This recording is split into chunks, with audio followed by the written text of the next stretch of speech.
Four seasons na yan. So yun na mga idol, bali pumunta lang po kayo sa website nila. Tapos marami pong four season. Pati dyan po sa Budapest may four season din po dyan. Sa Middle East may four season din po.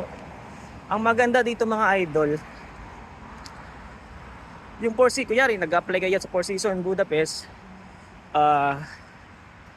ang maganda nun, mayroon po silang parang internal po. Yes po, kunyari nag-hiring si four season Whistler sa Canada, nas four season sa Amerika. Yes po, bali pwede po kayo mag-apply through doon.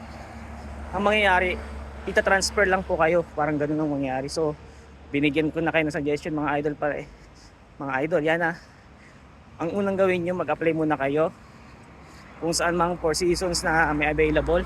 Pumunta lang po kayo sa website ni Four Seasons. Lalagay ko po dyan sa link, dyan sa description dyan mamaya sa baba, para hindi na po kayo mahirapan. Kunti man,